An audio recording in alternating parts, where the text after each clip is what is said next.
nonsia.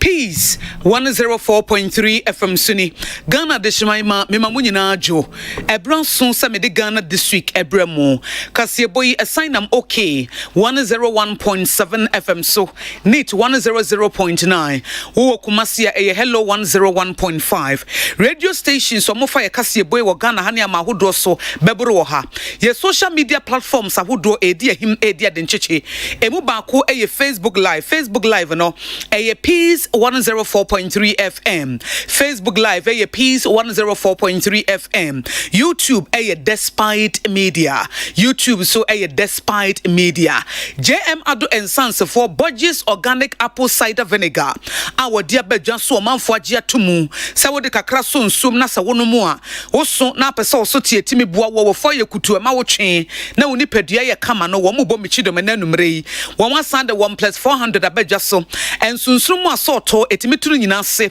ena alpha folic acid ena alpha vitamin C tablet na nyina eye ma papa JM Ado and Sons for edia bagana for agiatomu Budgies olive oil enu nso eyomu product a wo mo de abadwa so ntisha nso se wunya Budgies organic apple cider vinegar dia na no pa bia wo de atremienu egu nsom na wono mu a na chese wo so a wo so betimi ate wo be ye kama na enu achi wo fo ayekotu no ebe free ho ebe detoxify ni pedua srade bia benane na wonsu obedi adanse ye frame akosua ago aboaje obetimi aframe akosua nhira na enensem no yen chance ne yen hwe ye wi na yakoyachi na wochemu nsem ye de nyina nso aba Governing board a womoda Zongo Development Fund no wo mo dia todwa se encrophobic kasa procurement breaches bi akoso na chese Ghana nhwehwe wo ho se wo pese wo to ade a esesa wo faso no wo mo ebuso e no mo se enye no kwanga biara da efa PPE sayede ko COVID-19 no na no na Zongo Development Fund se yemo no nyina entungu na krata ba bonten a board chairman Rear Admiral Mohammed Manu Tahiru retired edinensa ehwase no wo se eyampa wo mo anaji tu mu se yankwato sa PPEs no COVID-19 abreso na wo mo emfanya adwuma na board no ansakura na sa de ne beba bonten no procurement efa PPEs wo mo de fa ne nyina mu emu ntutue ni mu na montuo nyinara se bia na COVID-19 entretre e wo zongo communities no eno nso wo mo eye ho adwuma eno nti wo mo ebo amane se ne se wo mo ye bia wo mo eye ne pepepe ama enam so CEO a woda Zongo Development Fund ano Owura Arafa Suleiman Abdullahi Watro Krata Koma Public Procurement Authority said the on minus section 90 A3C and at success 3 a juma wa amended nimuno and nun wo moye na pepe penunti wo ma nyamfum so bi ento obi de sansam na to baby a na Ghana for emontungu National Commission for Civic Education NCC in Krabata ewo Techima North womani Techima North District Assembly womaka bom ena European Union so eka ho a womani Techima boyem adehia ka bom se womo behwe no womo bua kontapa e de ama adehie eti Techima North District Director awoda National Commission for Civic Education ano Owura Mohammed Menu Busi wono ena ne central for ekasa no wo bo amane se European Union no womani Techima North District Assembly aka bom se won pese wo ye di wo betimi aye biara na mpumtu sane wawa na adehia wo mo ewo Techima boyem ho nyina ewu sampa empumtu die wo mo eye bi na wo mo fa wo mo se kan enwananka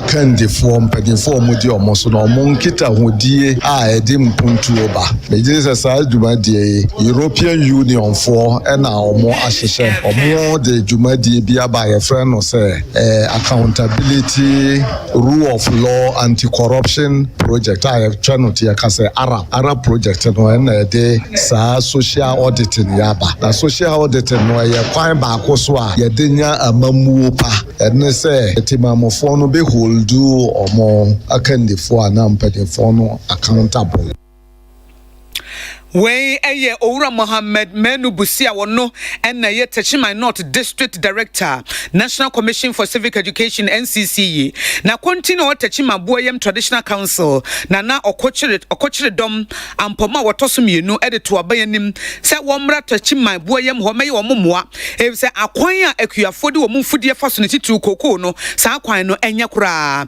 na eno achi second oldest secondary school e wo Techima I friend St Francis Seminary no ɛno nso yɛ secondary school hɔ no so ɔmo hia dormitories ahodoɔ a ɛbɛboa ama adesua akɔ n'anim.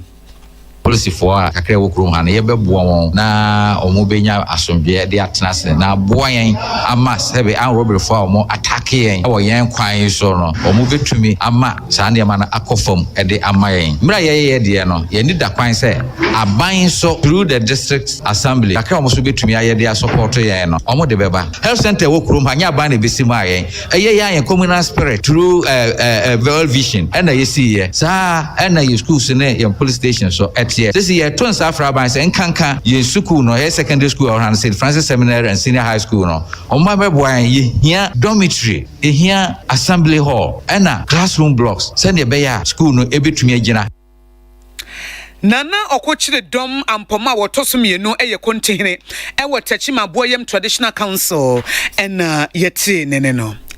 Ababede di se maame krobo a eno wo mayi enuane ahodo a yenya dodo na nso efiri ho eba a wo Afram Plain South District the Eastern Region no enam asase ho ekwan ye fa so twitwa yenti ede ntawantawa ne abenedia babeda wo mo ene kwawu abetifi ene pitiko wo mo entemo a enye asamketua na ne nanam so ama adehye ne dia to aban nim se wo mra mu sesi afise sa land demarcation no wo mo ntimi ntina ma ne fa ohawo ene abenedie emeto adehye ne so a na edupa akọ otosomienu wode sansemi eto nsentrofo animu a Michael Akrofi edebreye na this year yesterday na anas aban no emese na enka bidikan no omani pa mehwe se sa baby bi omde ehyen efa no eho adia emese enkura ewo ho nyina eyinkura yekere for the past almost 200 years ago enkura yekere emese base se aban tu na ama no mo so mo hyen ebetum adia enadia ebetiase yantia tin so basa no edeba basa ban so before edema aban no eni so adi hu se kind of food and jobs ene maka no about the promises about Italy na akoye basbasa enye idea de class enye so wieti aka say o me fire nkuru ni tiate da we eye kontihene owo pitiko na edupa akọ otosomienu ene ne Michael Akrofi ekasa ye no achi ahemfo mo communities awodo na se nkronketo ne mu nyina nso echem se nipa bi ba wo muso tietie mo fa hodie so a wo mo sese aban emrem Samu baby, sir, or papa de ban, or my hennes one pound, Podia, or shot somebody ye, or to the bossy, want to someone ye, and that's her, and Mohava, yes, some baby, your pamacho, as I see no head down, having called for Abamwa, Yaniano, your Fatua, and ask with Yemra. See, sir, what was her best who say, oh dear, Sabin Pabiasa, what to the Bama, Miss Rabbi, and I know Conia Digi, as I see, Sakonia, because I'm on for Tumra. First of all, and I'm about Ababeto here. One more honey pan, Ekuafo mo mpotamo ho nso kire wo ma benedi a wo mo fam woni pa bi epeso mo tietio mo fa hodie so this say be dan ni yakov I am a crop titi wo se bi de granny aba say aye bro we yet mercy for the man titi no pitiko na aye abitifi ebelif etama ye ho no so ya ba ha we ni kwa fom kura na wo ya mo chicho so beba so ba enti omo twemfa asem no enkoto de eto minim se na pitiku asase so na meti na mi pese mi busa na bitifi se otukwa ko ba bi ana sesen eno wakama ni kuro eye ma me krobo wo ma chichiri kuro amana ekesi adu se tamu na waba se kuro dia ne ye ne dia wo ba be me dia me ntini ma eti mesre aban afensu kogma hene tan samwa ekofi ye na ho no ohu ya mopo se before me omo fam nansi fam nanu achi na nipa wo ma didem omo pitiko ne mpotamo wo mo so de wo ma no tu mu se aban amamu a ebe ha dwene pa Israeli ni alom disable form epache edifrafo ye de ehun atase ehidi efa na no madaroma they say abesesia wo mo wonwode ahwo ka abeko na ye nsusuwe ye no pati ye fine na mesrewo omo ye pitukufo ye se yampene na bipo nsusu se yampene a ye a ya base ebedi pa na he na ye fa nokore ne nyankopon anim obi mbo mpa ye se putu onhio ye te ho ye ahoho ye te so omo akon mubufu a edi oye ne ye kase na bebre ye jina ha ye de ye sen benisi owo won to hie enye hie ne ba beto na emom no kra ne da ho no ene ye ka ye sre na nanom anado ne mpeni soja fo no enye asase ho man so ene ye ba beyi ehie soja fo nka ho Pitiko ene kwawu abetifi mu adehye ntawantawa bi eba wo mo entem ena masasi wesi wedia no ena mpanifo akasa wo ho masre emampanyini ene mpanifo kukudansa wo mo emrem akuapem abri atwase chidom hene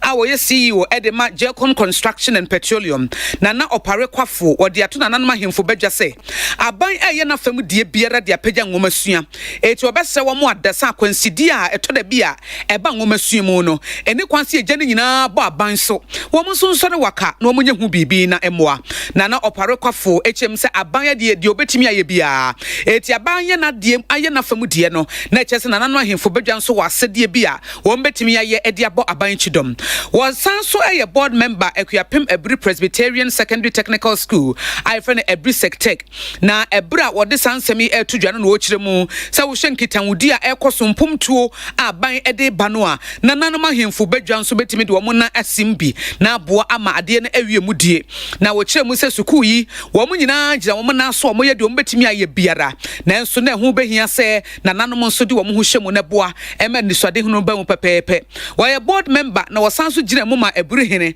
na wo kiremu se wo sanso Ebri adonte hene na wo kiremu se wo no anso ye school no Founders Day no wo de sika sum 20,000 Ghana cedis ema wo mo se yensi school teachers bungalow baby a chefo de wo mutibeto na opare kwafo ene Michael Akrofi ekasai adesua a mprempren yi oman pekine etwa na mona tese bimada demo frako school free Ghana fanu nyina no tese ya de papa na sibi ampanyini se wonso na nuane nipa no mede mehu se wa ye na afemude ya yenso asabe ye nsasewura a ye kurowura no den ye Ebri Sectech and they were inaugurating new board members and accountants new October na nejankwasi adawro ma na misi na name ha na odo ene akoma pa owo ema ne man ene sukuu kum ena ama yakeka yensa yede sa donation Ebri school no sidia won IC addition na be konkan Ebra donte hene osanso eye akuapem Ebri atwase chidom hene wo ye CEO Emma Jecon Construction and Petroleum na opare kwafo ena Ebra wo mutu anamo no de sika sum 20,000 Ghana cedis koma Ebri aye Ebri Sectech se wo mfansi adan Emma chechefo nya baby mfo mutinto wiye ena one Michael Akrofi ekasai na headmistress a wo de suku no ano wura Joyce apia wo no so de asedama wo mo se wo mo boa ama suku yi agina naso na chefo enya baby di omutia to Ghana this week eno asuguso awutie ewo Peace 104.3 FM so menfo madwen cheka kramra ye wi a ebe home so ye home so a na ye de na woche mu die aba kwaku nipa ewutu breku no se kasebo no ekoye ma ne pa wotie ye na wode nche ma ora Graham ewutu breku no different baye teacher constitution wi amo ase eno se NDC form ma mefa Ghana tumi biem o mampani his excellency na na dodan kwaku for the MPP form ye too much ena Crispo fufo so dia wode aba se JDM why yet desperate for power nanso Ghana form fa mane ne emfa mane china ena Imano owusu se imponchimpo okay o asam na no hye Nana Kwame Mensa Bonsusheka and o se ahafo ntotroso and o chem se Ghana fo yenyina yenkamom ne collapse NDC for forever if say wo mu de bibi papa bia ma o man wo so cha na o si nto ntotroso man hene apagya hene and o de nchiama anu yi Dr. Babazamo the master planner junior Kentampo and o se nana ya okase abusua for despite media mu nyina Salamat Kuku apenta mu nyina no wo chem se wo de condolence ma yenyina yedase and so wacha honorable Kofi Amoako hene Buni is regional minister enono Isaac Boyson dia wodia ba eno say please my country make vote for JM for peace yento ba ema JM said be ya wodia sumdue ene enigye ebebre Ghana fo Martin Janajuso domia bra eno say na oparokwafo wa ya de capito go so menhia eno so mampanyi his excellency da na dodan kwakufa da ne MPP fo wo mo aye adwumaso ene adwumaden pa eno nti NDC fo de never again. Eric Frempong Kwaku Kalu nso dia wodi aba ne say wo share live wo Onua Francis drugstore ene Burger Phones Prisia ne share ni mo so ogidie se wo mampanyini Ghana for Sunday emfie nan beka ne ho ene oba tampa edwoso onye ne wo se mampanyini no challenger dan na yebo etafa ne call you no sister Kosia. In fact se wo hwe ne din a NDC for mu problem pa Yorura Sam George free year ankra samejemfi na nso so emse ekọ na meba asia ha kakra memfa kakra bi enso so ewo ha yenua ba konso dia wode ebaye a wode betu so ebiem se mo an masa chrochra mo ankrofo na apie J Patrick Boyo en wo se tepa beposo eho en wotie loud and clear na wo chem se esese o mampanyini yesade mfie nan eka ne ho fi se de onyaye no waye ne yie age wodi na nadwomo nkranza en wo se o mampanyini dada mahama Ghana fo ya brew entinya de aye beto ede ama wobiem Elvis Owusu en wo se Ghana menim de wo tro kan ho no me hu so papa ankoma force ahima yerbi and also what a great day and odi we so ebetu mu ema ye and yenua owura Paul say JDM come and save us brane beji ye wo de free asimfosu and wo de ne de ebetu so say ombra na wo meji ye amponsa prof choko nso de wo de aba say opposition amanyuko NDC de omo care de omo pa ye tumi no mo de aba be de omanfo so na wo matimi e de afa minor ejapade na omodi ahaye OBS afon kasem inside Obuachi Cosmetics no say JDM was still now we are incompetent and John Boo or say Samijemfi has abandoned Juliet and his son.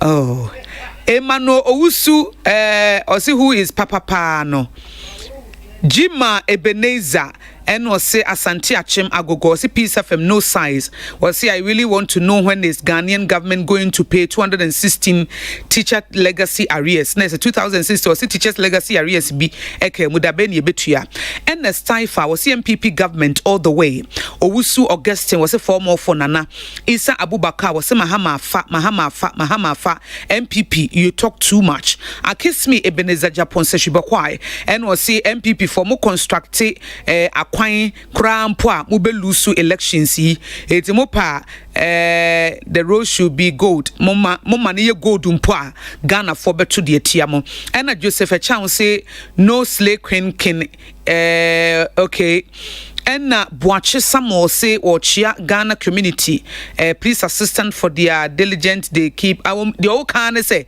Ghana police focus wa eboy ho ban to monkoso anya ne sa Collins say and was say o mampanyida da mahama won deserve say obenya dibrebi nana bedidi was so share live e wo asante bekwae and Label Chongwe was Peace FM Moye Wow Charles Brobe was NDC can never come to power omuntimi mefa Ghana just wo mayi samejemfi efri ho Stevo Ventures was Stevo 99 Tano North Yamfo was Peace FM mo the best mo na metie mo Peter Yeboa esuama no se me show mo live e Brooklyn New York Peter Yeboa esuama dia wo de eba ye enono na Collins so say was say we emisa wo de na abadada Kasiebo wutie fi oba bi de ne dia ba Lydia Boatema and was say please who is Papa Pano and no ubusa question and answer the Lydia and na Amadu Oma ono so the abasa kusua mecha won reme show live e Germany Nathaniel Amwakumenu eso share live nso Kumase and o de share banana poku say for more for nana o de share banana poku no watro free we so ahemfie e de ne die abetumu senior Africa Peterson was akusua me show live was seshi asanwe so and Emmanuel Owusu so NDC ya mutu Ghana this week no asuguso wutie e wo Peace 104.3 FM so ya home so ye ba na watch mu nsema de ba ye nyina no ye de na poso ebeba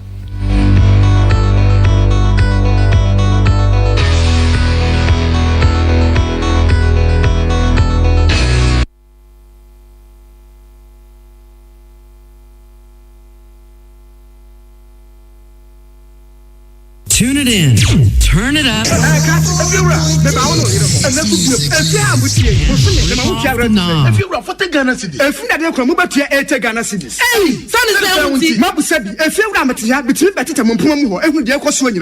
Now this way chocolate drink that abbey. Someone mama elchan when you that bay and a crowd better too. What you make us say be a few of our shebra. I mean, you be come on. A Jeffira said you would your book. If you're a very wood to your knee, if you're a very water, this way chocolate drink for full use. A good job me. Yet, tenants of 1 year, I'll go to a team on my day. If you're a wood to any or wood to any, you're brown a day.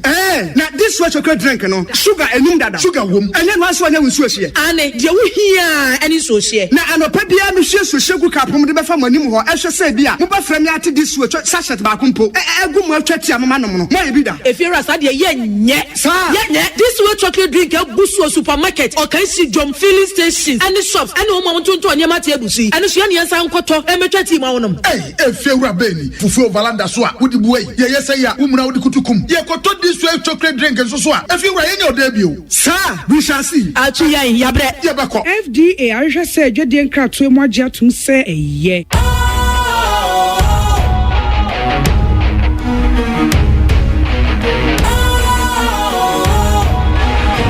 What's cool, fresh and trendy with a new look? Makes you feel real good, that refreshing vibe. Satisfies you right just the way you like. Do you know? Do you know? Do you know? Ain't gotta do it alone. Specialized makes you glow. Anytime, anywhere. Specialized feel different. Always think specialized. Special Ice Natural Mineral Water. Feel different. Think special. This advertisement has been vetted and approved by the FDA. Tune it in. Turn it up. Peace FM. And rip off the knob. Na wachimu efia juada besi enrafie nsame be bae na ebini. Na wachimu mampani His Excellency Nana Danko Akufo-Addo 75 greenhouses wakoda na di and entrepreneurship and innovation center and Ministry of Business Development and a National Entrepreneurship and Innovations Plan womo ye and wakoda na di no chemse facility ebetimi aboapa ye biggest green village estate e Ghana ha and indeed West Africa na se bibrema to ye hanyina na mampani si ebetimi aboa ku adwuma pa Ghana mebrunso enye adwumaye.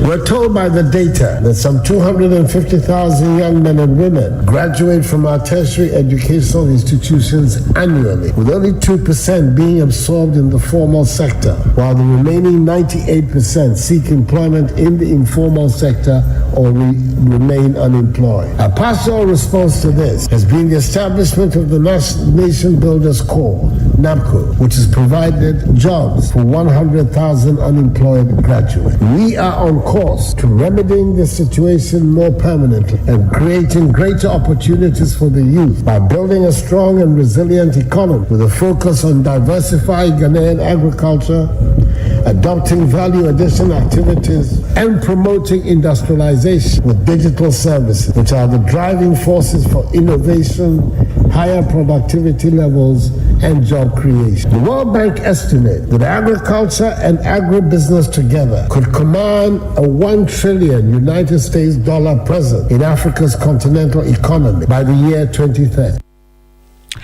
Omampani His Excellency Nana Danko Akufo-Addo na watchi yam so kopie kolebu aban ayere sabia kucha homem ema projects ahudu ayeye bi te kidney transplant center ni nyina okode di gynecological center and a maternity I no ebetimi aboa ene niema bebre reconstruction so I no so okoye hodwuma e wala general hospital no na watchi mu so mampani ekucha homem.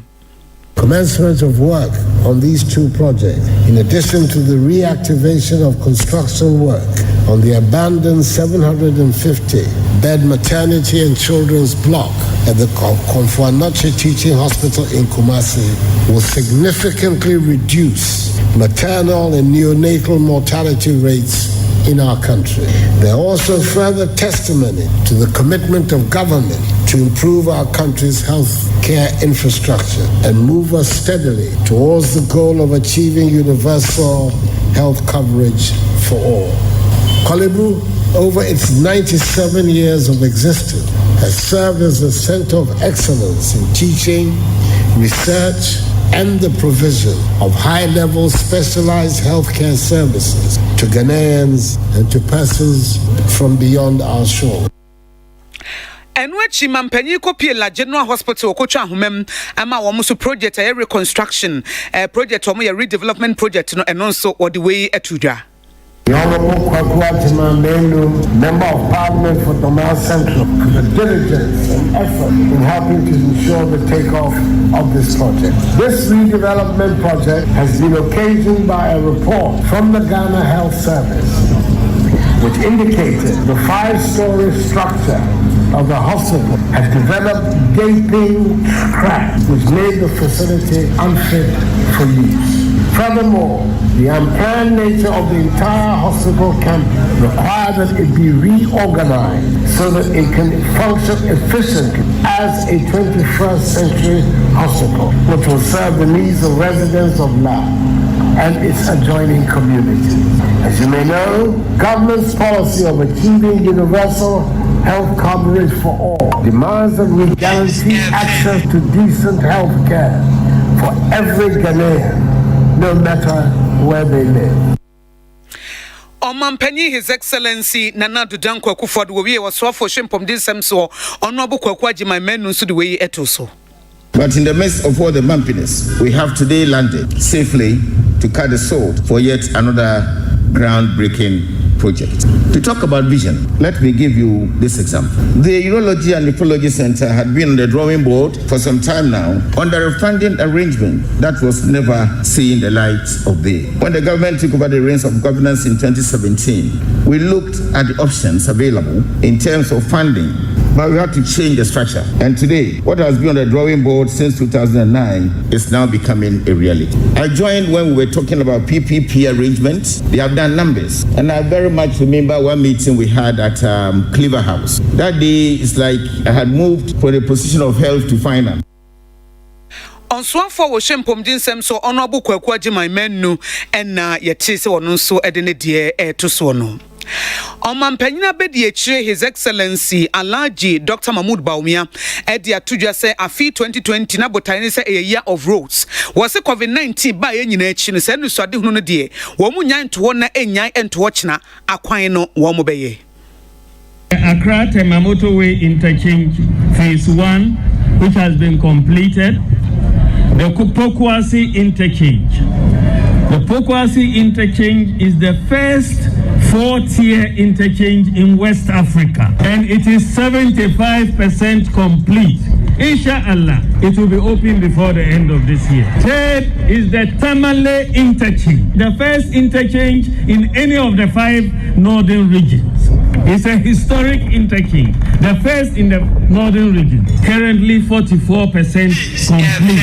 The fourth interchange that is also going at the same time is the Obechebi-Lamte interchange, and that is 55% complete. These are just 4 interchanges that have just been started under the first term of Nana Akufo-Addo. There is no government in the history of our 4th Republic that has started 4 interchanges in the first term of that government. No government. Omampanya bedi eche His Excellency Alhaji Dr. Mahmoud Bawumia na wowie no obo amane se aban behwe ama baby ayeye kwan na afa no wo mesesi etua mpatasika ma wo mo no yetua ni nyina ma wo mo pepepe. Urge the supervisors to ensure that adequate traffic management measures are put in place to reduce inconvenience to commuters along the corridor during the period of construction. I'll also appeal to all road users to bear with the contractor and the supervisors during the construction period and cooperate with them to ensure greater public safety and an early completion. For those whose property will be affected by the project, the government will ensure that you are adequately compensated and compensated on time for the loss that you may suffer. The contractor and supervisors should ensure job opportunities, both skilled and unskilled, are available to our youth of the affected community. This is an important aspect of our road construction guidelines to contractors. Very happy that the Lavich Road project is finally a reality. Omampenya Bedieche, His Excellency Alaji Dr. Mahmoud Baumia. Na watching ye munso ena woni MPP Youth National Youth Wings Asia Yefa International World Youth Day hono. En wodi to just Omampenyi dada His Excellency John Dramani Mahama. Nensamu a war cancer ai nemfum so ye nyina no Ghana forma na kwan na o me correcting the mistakes nes womra no me siesie afen wo hu niema so to oba na se the 2 minutes and so oba ne sa wo se hwe na Ghana for anye sa na no any. Now was a break wada so a super incompetent. And one money homotin. Eti Ghana for and by Omampenyi His Excellency. Nana do danko kufuado o masona shen woman who say impo Abraham Penida da Mahama collapse economy. Now what buy yen no so much way ye no and no moment say here Ghana for and yet the why mistake or person back no BCC.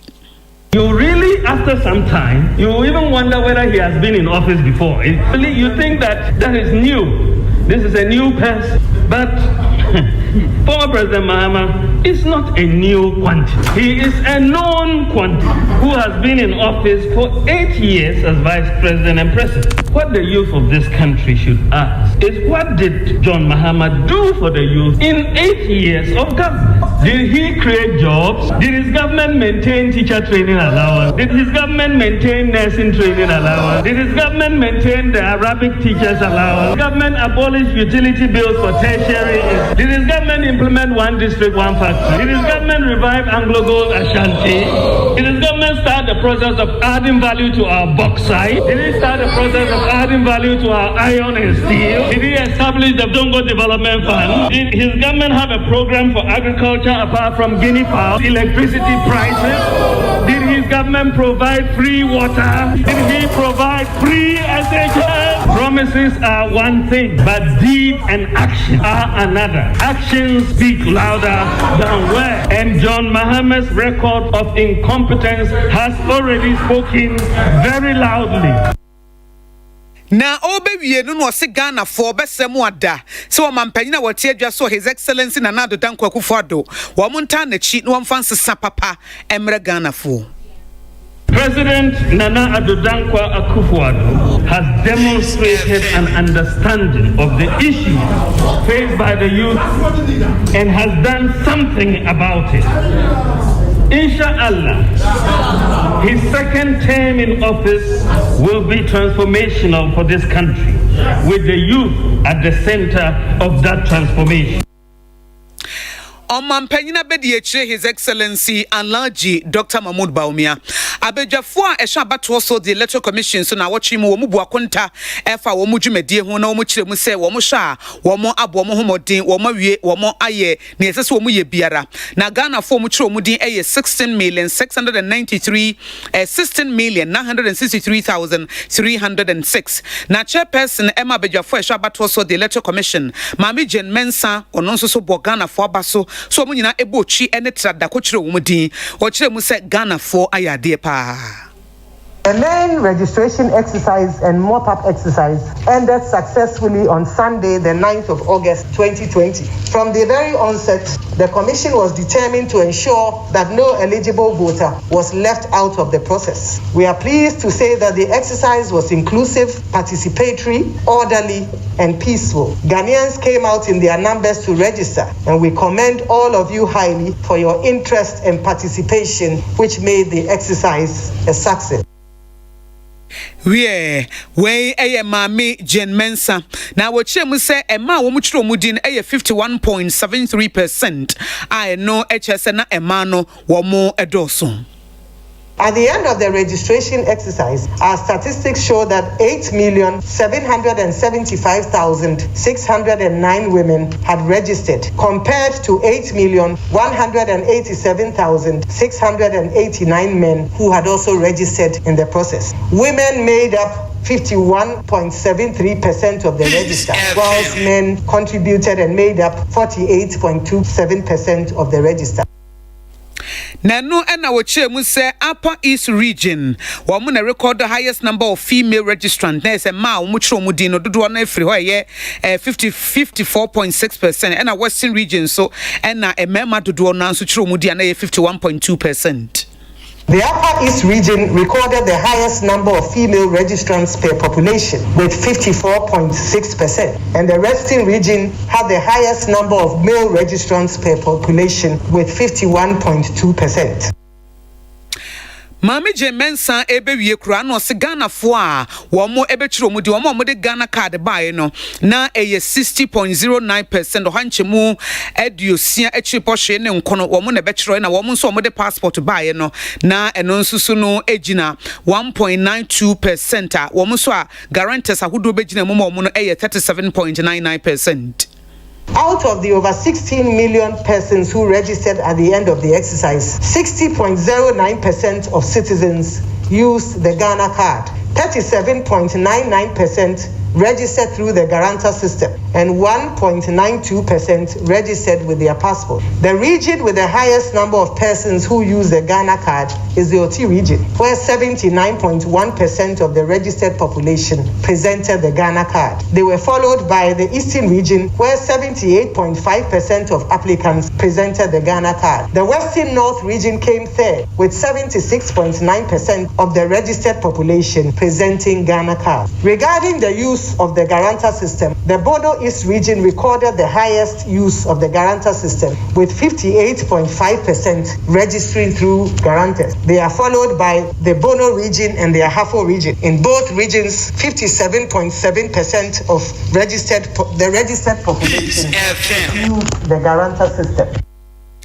Mami Jen Mensa a chairperson Mabedjafo Shabato so the Electoral Commission EC registration exercise a course one and our de hun kontabo nyina ebeto Ghana fo anim. Na wachimu and the National Democratic Congress Communication Officer Ura Samijemfi e dia tudwa so mampanyini dada His Excellency John Dramani Mahama Ghana fo eto abama no afimu a woba PDS and sensem EC gini PDS for concession deal no wobahwehwe mu pa na nipabonefo no omotachi no emra ene womodi. So we agreement parliament approve ye na was set PDS eye nyema bi ansa na ye the ECG japade ama won de di kan na was o kire se owusika a ye de japade no mo betime nya sika de ahyem nti agreement ni mu ye ka so mo nkope bank guarantee mra eno na dream katasheshe ne project on the 19th of February 2019 Dr. Bawumia Kenoforiata any aban we mu mpanyufo koye meeting e wo Jubilee House se PDS fo ye MPP nkrofo ntino onche ni united enya de omo benya bank guarantee worth $350 million ti yesana ko insurance guarantee eno so mo de ko boss so a o mantimi aban fututufoɔ in the transaction etu aban fo se ebeya mun frɛ akutufo ya na mun hwehwɛ mu se di mu ansa na mo de ɔman agya pade ahyɛ wonsa na ɔmanpanyi ene na bedi akyire ni aban mu mpanyifo epe mu sika di ntino ɔman anye guarantee ni mun hwehwɛ mu bia ɛna ntempa ɔmode ECG agya pade nyina worth 20 billion Ghana cedis edema PDS fo Onu Samijemfi eba bewie ene obo amane se wo hwe se de niamasi ekoso no a PDS twa ye twa mu no esese nokure bi ewo mu bia etimi piepie. A lawyer for said there is no statute of limitation on the prosecution of crime. Crime in the expiry date. In the end, MPP for our mabo or mine chrono ama ye lose sika bebrebe say. The omojeje free en ho ene the omama na boye no. Se eye nyamene pe na Ghana for ye moa. Come 2021 President Mahama besanswa babiem. Na obabie mu a saafo ni nyina nhwehwe mu pa bekoso ama ye de wakwa kugina mranim. Na sotwe ma pa wo se call ma omo no akọ. Afesu baby aye light bills na ye tuama babai ni PDS foi baby akwa Dibia President Mahama de nani bi di akire ya law enforcement agencies no behwa amomo de omani adi akire na bebia sika ni bia kwakọ dibia no ya je e de abro men.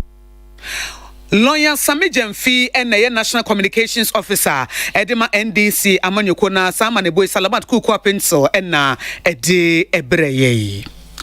Dr. Matthew Poko Prempe and the Yoswa for Shangumasian so, Wabama Niasa na Wachimo and Kwada Free Senior High School, Wamunya Home for Son a 1.2 million. Now, what James says Unquadanina from 2017 Amampani, His Excellency Nanado Danko for the Befa Ghana Jano, and Nasanquadado Duano in Yakonya. Nanka Wushaman Quada more than 400,000. Sanankanya Free Senior High School and Community Betnefi, Free Senior High School tea, and Asanquadanina, it was school. Yana a qualify so because secondary school ya fa uma na mu aduaso pe de ko aduasa na yeso man qualify o na ebi nom omu na ne oba jabotom twoma diga nkosu na omu kro da aduaso be ko ye no uchema enum uche aduaso num enum adurmi ensa be ka ho omu so etimi anya dai anko etidipa wo ha bia na ko school bia aduanan miensa e ka fie obi busa se free se chese de na se fa hwe ma ya e de o ha na e ko ni nyina e bia anka fie o mata school so mfie mi esua de so ba wie SS now be SS dey na addition akode we anya bia mo ase progressive free way to get aka na do ne betua obi buy no se here ni ba bi nkobia o se here ni ba de mfata so because secondary school Johnson fee areho o Ghana areho na ye be ko so aka do kre no a kire Ghana fo Wie eni ayeti ye eye honorable Matthew Opoku Prempeh awoyo so afa wo hye nwomasuya so na sama ne boy Emmanuel Akole ena ede ebreye Director General de Ghana Education Service Professor Kwaku Owusu Amankwa wo amane se Ghana Education Service anamoto wo mutu yese enkwada wo mo chon sohwe na eni etreni ntonsu ban tantan eda di wo mo so wo yi wo madie no mampanyina kasa wo mo ate eto mama nkwada no atron sohwe ni bia wo se Ebra Dr. Matthew Opoku Prempeh ye a wo yo so afo hwe ngomasua so ne Ghana Education Service ne mpanifo ehia no mo se nkwada no a yi wo madie wo mbemo mo kwa ma wo matron sohwe na emum no enhyehyeye ene emra eda ho kokro ko dwumadie so ena Professor Opoku Amankwa edin semi etopono so o mampani akasa na letter na me say ngofa kan so no ba bi kakra bi no makan so kan o mampani letter na o se ma no kwan mo ntro na o kan yenso ye de na yanka potisi ma no kwan mo ntro so hwe no na mo yesi ma no kwan mo ntro we sukuu mu ho enso hwe no wayi kifo na ehwe so omu na oma ma index number na ye de center ma wo se brabe na center no wo ba ye no wa be sese ne ma wo ho no sisi o mampani aka o mampani de me de wo mu pa ne se waka se wo hu se nkwara ne hiase ya twoma so o mampani aka no ye be hwe ne ye de aye bima option ye no na wo ho se de be mo ma be school mu ha be yen so hwe ana ye ne wayi ke be ka no omo offices na ko makwa ye no ho no When a Professor Opoku Amankwa was ye Director General Ghana Education Service no and the head of Psychology Department University of Ghana Legon Professor Joseph Osafo o Chemsa Mampanyini wa ya dear pass wo de ne ho ahyem ntentem etusa na mo we fi se nkwada ne wo mo se wo mo fom ye nanso na ye twa wo mo ye mo nyenso hwe no na e ha dwene. If we say emofrey ya punish you because say punish you no more kwa I think that when people are in reformative stages in their development they need modification. Ayana misro say if we apply only deterrence na yam fe bibi anka ho a eboa ma deterrence dem ma nipa no a second chance again because kwame yahun say o man nipa bere na o man the time now o kasa nipa no ensesa now say na brabo now o man the bere now den dan no humans can change. Even animals are domesticated. And if media, the MT say na nanado akache GS in penny for say we should reconsider emofrana anka omonchro omwelo menene yadwe. Professor Joseph Osafo, our head of Psychology Department, University of Ghana, Legon, and Yetin, and Nwachina Deputy Minister for Education, was I in Mashebe Jenny Wabusum Chabaton Pasaso, Honorable Yaw or say Educhim Wononso, Ede Eto Ghana Fonina, and him say, and Quadanu Subaya Enyano, as I say, Yeshe, na Yakanwasa, no more Mokasa, free senior high school, na Debayano, and Yano Cressa. Open say, Ofanetra, name Mumu or Claudia politics there. The other kind of send the free senior high school. Our Kobus are bright senior high school, so Munya and free. Only believe Kobus on so Munya and free. Aden and Omoya Niamon, my teacher. And Mouse Century New Crow call her bright senior high school, Komoko Bon or Mobon. And your free senior high school from Kalao. Ye be beyond their politics. They may be didn't say. As some know why yen share.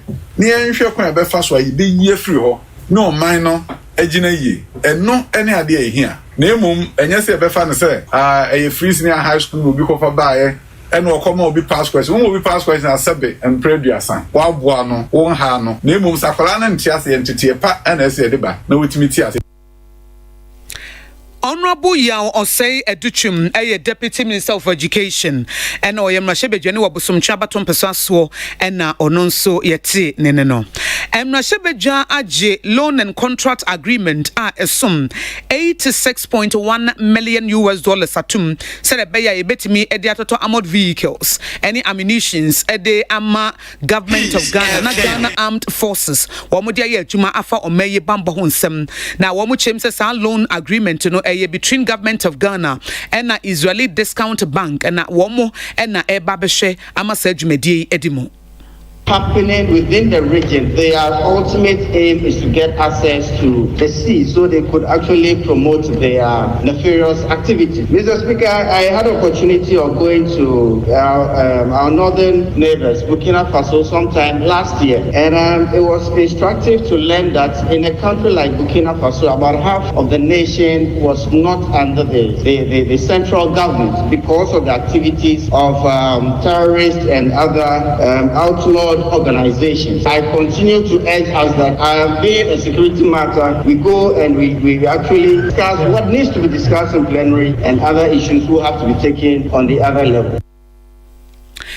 We Emrasheye Honorable Fuseni Isa Mrashebejani or Kankwe North or Sayan Mrashebejani or ye or Swafwa Waka Mesem or Sanka Finance Committee of Parliament and no HH Musa Jumedian and Nuna Honorable James Agaga, where minority ranking member our committee Nesu Committee on Defense and the Interior and Mrashebejani or Busa North or non so or more Casadia Fahose as a loan agreement nebetimi abua ama or Mayor Safo Domino or Metimi Ayo Mojume. Now, Shama Yachi and Wenshia, Ebiti Semali, any Nije, Wunshana terrorism, Ecoswan, Ebi Amami Pia.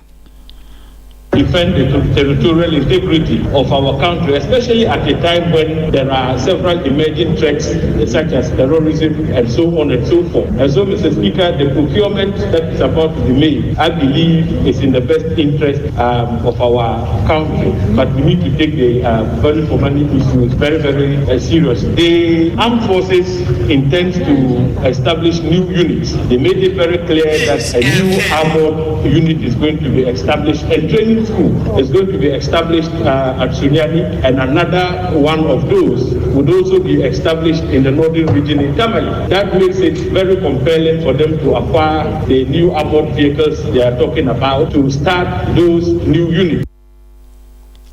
Honorable James Agaga, minority ranking member, Committee on Defense and the Interior, and our Sansuye Mrashebejani Wabusa North, and Yeti Neneno. Ghana this week no Asugusu Awutie Ewo Peace 104.3 FM so. Was one for our Bamboso was Saye Mrashebejani Ewo Bimbila Baton Pesaso, Honorable Dominic Eye Aduna Nitiwu. Was a Ghana Armed Forces and also Mayor Saf Wadomono, Wamudi Omujina Homa or Mino, Wamo Koma or Mino, Bo minor ho ban enya dia wo mugina ho ema monyoko bia. The armed forces are for the people, they will serve the people, and they will continue to serve the state. They are loyal to the state and they are neutral in their activity. And I don't believe that there's any government that can ever use the armed forces for nefarious activities, especially not this government. So, Mr. Speaker, as I said before, it is imperative for the armed forces to set up an armored regiment in the north, particularly in Tamale, because the current threat of this nation, especially the threat of terrorism, is coming from that side. The armed forces are ready and prepared, and have been prepared to defend us in any part, whether by sea, by air, or by land, or even by space. And this government will continue to re-equip and modernize the armed forces to be able to defend us at any time, so that this nation will continue to be the oasis of peace that it is for now. Na eni eti ye bimbila Mrashebejani awosanye waswanfo a washa bamboso Honorable Dominic Aduna Nitiwu. And Mrashebejani obia is Honorable Richard the Champion so chire mu sesa combat vehicles and ammunition si edema Ghana Armed Forces hu behia pa na emom no value for money audit na hu behia se ebeye se be de fasode bebre wo mai. Hate MPP and NDC and say I don't belong to this party or belong to the other party. It affects our entire life. So we need to take security matters very seriously. But it doesn't mean that taking security matters very seriously will not ask for value for money. Quality of the equipment that we are procuring, that they can stand the test of time, so that we can make sure that going forward, even if you are going to procure another armored vehicle, another ammunition, we know the stock that we have so that we can augment what we are adding on. It's not like we are just throwing money because we are taking loan facility for this purpose. Even the 74 million that we take, Mr. Speaker, we have the insurance facility is $6,120,000 US. So it's very expensive facility that we are taking, Mr. Speaker. Mnashebejeni Owobia East Honorable Richard Echampon ena wonunso yete no was one for Sheku Jumani Nuane so Dr. Uswefriye Akuto wadi atudwa se aban o mampanyi His Excellency Nana Dodan Kwakufado eda no wa ma ye diomu betimi aye biadra bibia ye practical tutim sa de we de wo fom pa wa ma ye ne sa se de be ya wo mai cocoa production no eso entie ne betimi apagya ne ho impo ebra emu odin. Most of the cocoa seedlings provided to the farmers were planted on poorly treated farms. This, not surprisingly, affected the development of the seedlings as nearly all of them became infected. This led to the rapid spread of the disease, especially in the then western and eastern regions. The infection in the western region was so severe that about 40%, that is nearly 214,000 hectares of its total cocoa area of 509,295 hectares had been devastated. According to 2017 census. Nationally, a whopping 315,886 hectares out of a total of 1.9 million hectares of cocoa farm was lost to SSBT. Production was seriously affected, especially in the western region. Eni ayeti ye eyo swafo shenuane ne kwadwuma so Honorable Dr. Owusu Afriye Akoto Ghana this week eno wasuguso awutie ewo peace 104.3 FM so maba YouTube sesia na madwencha modi afa YouTube despite media no memfa kakra emra Magbewa ena wono so edene de aba na Dream Big Empire or also the Nadia Bibetoha and as for Joe Siakosiago police was President Mahama and his team able to collect the Jida Sada and the rest. OBS Afunkasem Obuache Cosmetics and was so Rasa Mijemfi. Sasa Wokachre Else should first tell his boss JDM that he should first go and clear himself from Airbus scandal before thinking of coming back to power. Na teacher constitution emsa odi edika ba de edika ne DJ Omale ni wayosi ewo goso and was say Owura Sami Awuku wakase ye papa NPP press conference national wakase ye wakasa no na echese eniema ebetimi akoso wano ede amapa no ena madwuma pa uyenti current score Zakaria Sunyane no so mampanya be de His Excellency Alhaji Dr. Mahmoud Baumia wo probi a wo ye incompetent na enye ye mampanya da wumom ena wo ye incompetent original Ajiman ya Ajiman Club 600 and wo see NDC for wo muntimi fam futuro enwu ye ni wo muntimi mebo isi subo ye hu se bibi e course bia e ye fenchem ti enye de omoka no eni etie Enoch Enkroma and was say Takra de Lagos style Peace FM one was share was say no size moya de ankasa ena ye nua ba konso edene de ababetum e wa hasei adadafo no a mo na muhwegu mo a mehwese foforo bi wa ha Die Supporters Union of Ghana no say good evening Peace FM me show mo live was Sabuzongo no doubt peace mo ye mother of all station en ye Enoch Enkroma wodi na making kan no okay na me say Kenji on so say she be quiet and or say it's about time say ye share na omampanyine His Excellency na Dodan Kwakufado yes ade mfie nan e ka ne ho bright obey or say Lydia Boatin from NVTI head office or say akosia you look so beautiful oh me da say obapa menim wo onso ho fe efiso nyame abodie nyina eye kama na ye koye nimu a menhwe se emunu bi beba dadafo no makenka amode enti wo de 1000 bakra maka no menfa bi nka ho enti munya ese mode ba na mama foforo wo mo enfo mu de emra se mo na mo mu de a ene na ye behwe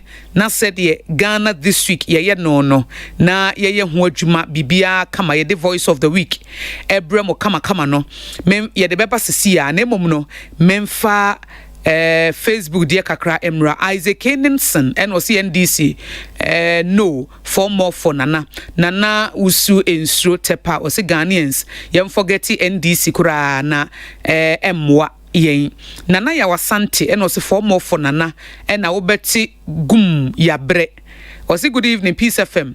Ye nyina yento MPP ni NDC yento wo montontwene.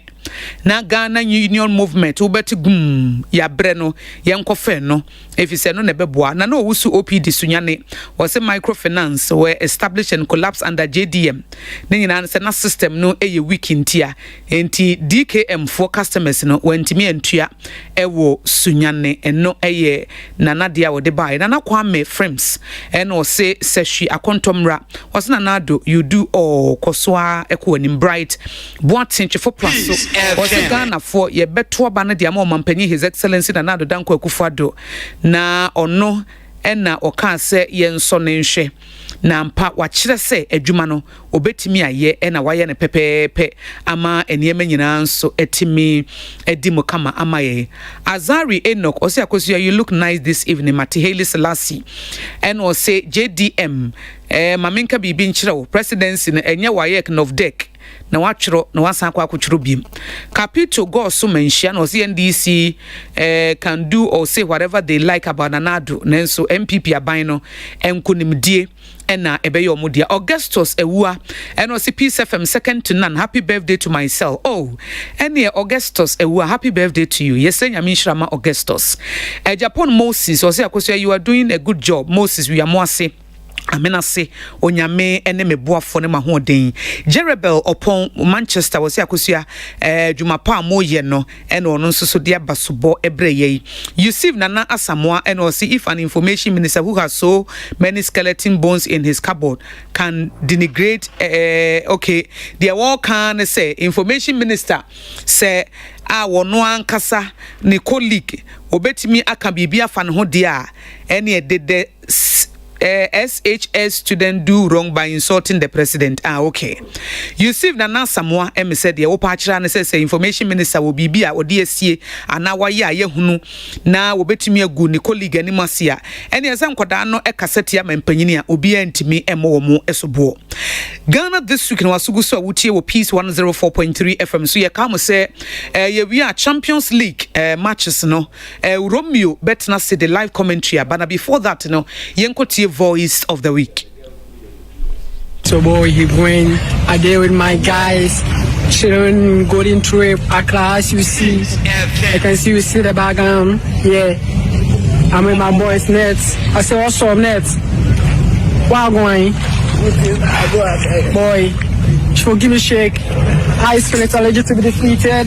Charlie, where is the one? Charlie, we are children going through Accra. Have you know the plan for it? Na okabrofo anase wo slangi anase wo the pious only salama mama me repeat na me hwade. So boy, he going a day with my guys, children going through Accra as you see. I can see you see the background. Yeah, I'm with my boys nets. I say what's up nets? Wow going. Boy, she'll give me a shake. High spirit allergic to be defeated. Charlie, where is the one? Charlie, we are children going through Accra. Have you know the plan for it? Charlie. Na ka ukrom kasa ma honto we. Bro for cancel your force. Hey, omo yanso no mo dia to social media o. Omo ya na watcha selfie. Anase wa video. O say video ye ho na aba. And go for ye naked chucha videos ni pictures ni adi na wa slang ya kama ye nkura wo mo aba oh nyankopon hu mobo na obi se eya ma ye mo nkwada no sobo abata na wo mo wo nkwada no wo mo wei abatan no nkrofo busasa abatan no a na nkwada wo mo aba na social media na de na ye busasa hwan mo na wo sa nkwada no hwamu na tete sa nkwada no eti ye tete yensa wonkwada no so a yentenetene e wo ma wofo so yemfa last one mra na yen sorry so aka kololo balo se ba yo kololo balo si jo kololo balo si jo le ni gbefa e wo akeba wona ku ele sani wo pote talalaza ne wo yin o kan chubo won. They say social distance. The social distance is kapetele. If you are going to sell it, no smacks, and you have your small sanitizer into your shikanimi. Repeat the last one, Yoko. Romeo. Ah, I can't kololo balance. Say by kololo balance. Do kololo balance. Do leni egbefa. Ewo akeba. Wana kuele. Sani wapote talalaza ne wonyi okachubo. They say social distance. The social distance is kapetele. If you are going to sell it, no smacks, and you have your small sanitizer into your shikanimi. Etie for ye the Ghana district na si me sorry si na Romeo eba yesam for eye Romeo Odro yesam for na ya kase na bedi e kire maame biama kwafo na awotwe mu wo mo ne no eye adwuma eye Salamat Kuku Apintel Pius Beidu Banson Erica Eifa womo ena ebo semfo no chidom man a wochi mu womo nso so ede nonsia premtobre ni nyina amkeka ni nyina esi ani kama wonua bo akosua goaboa jo betimi afrem yakosua nhira ena motimi nka enanumre me sorry su Romeo ono nso so Romeo na ena match be na wo ho enumre o ene Manchester City ni Lyon Olympic Lyon or Manchester City and you eno so your quarter finals because then no surprise na buy no was massive enra de said the Bayern Munich o muti spelle Barcelona no chese BAC manager but na me raho kakra say na too much at least ka embarrassment be crowd bet 4B but we there 8-2 pa there one match 10 goals one match 10 goals basa ne nyawa on fan chewo da bi tie yo ye social media so man Piero wono na ono so eya wotena chire kama pa omo na ya na motisa meka odi ahenka ho asemo a eye man Piero Isaac Odro Pius Beidu Banson ena Isaac Owusu Aduomi omo na de sa asem na mameka fa odi ahenka ho nye me a man Piero na ye omo president Isaac Odro na ye omo vice ena Pius Beidu Banson ka vice ena Isaac Owusu Aduomi so vice omo na ye sa me de me ye wiese chiame omo ka na me so maka nti Romeo so me go Isaac de on de obi anim so yeah just Isaac Odro na man Piero crowd no be Isaac Odro cry o share social media chi miemia so na do ho akobo Isaac Odro no emi nua pa ba ode ne ho bo Isaac Odro ti medwa no Romeo any so way Joyan to so never commentary no Emma Ghana for now peace 104